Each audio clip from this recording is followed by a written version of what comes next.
Exactement. Toi qui es trifluvien d'origine, Oui, ben oui. un petit sentiment d'attachement peut-être pour le GP3R. Moi-même, j'ai travaillé à TVA Trois-Rivières, j'ai couvert l'événement durant quelques années. Puis il y a un petit nouveau cette année qui fait un retour en piste au GP3R. On s'en va le rejoindre. C'est Bertrand Godin qui est avec nous. Salut Bertrand, comment ça va?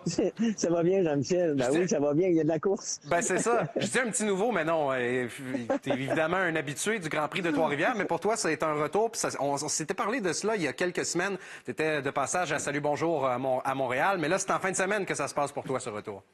Oui, vraiment heureux d'être de retour parce que Trois-Rivières, c'est le berceau du sport automobile au Québec. Hein. C'est ici que Gilles Villeneuve a remporté l'épreuve qui lui a permis d'aller en Formule 1 contre James Hunt.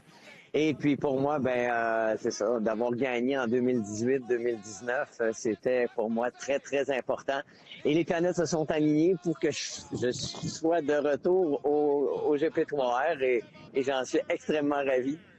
En même temps, Bertrand, là, je sais que toi, tu as un sentiment d'appartenance à ce Grand Prix-là, puis plusieurs pilotes québécois aussi le disent qu'à Trois-Rivières, il y a quelque chose de spécial. Qu'est-ce qui fait que ce circuit-là est unique pour les pilotes de chez nous?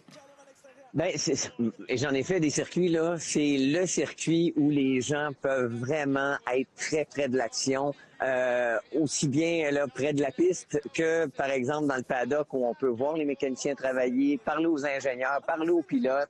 Il y a un échange familial qui est extraordinaire. Hier, bon, il y avait des gens qui venaient malgré la pluie, ils étaient là, puis on embarquait les enfants dans la voiture et puis tout le monde était...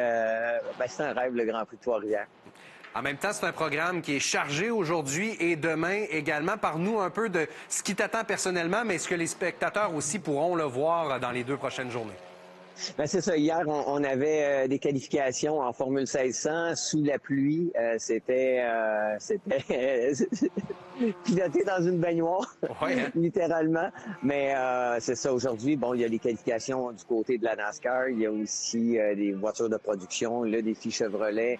Il y a les mini-légendes qui sont là. Donc, il y a énormément d'actions aujourd'hui. Et le soleil est de retour. Et ça, on est très, très heureux parce que je lève mon chapeau aux organisateurs, aux bénévoles, aux signaleurs.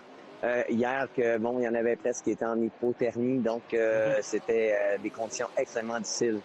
On a vu des images de Marc-Antoine Camiran, notamment en NASCAR Canada. C'est l'une des épreuves phares. Il y a plusieurs pilotes québécois qui sont là. Parle-nous un peu. J'imagine que quand tu jases avec les autres pilotes, là, on est fébrile à l'idée de pouvoir enfin courser.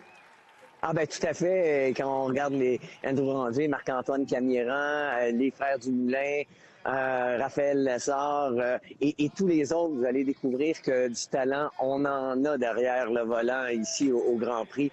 Et puis, oui, on est fébrile. On a hâte que l'action commence en plus sur le siècle.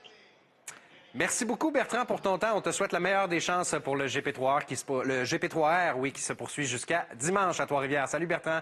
À bientôt. Hey, merci, salut. Bon week-end. De retour à toi, Mathieu.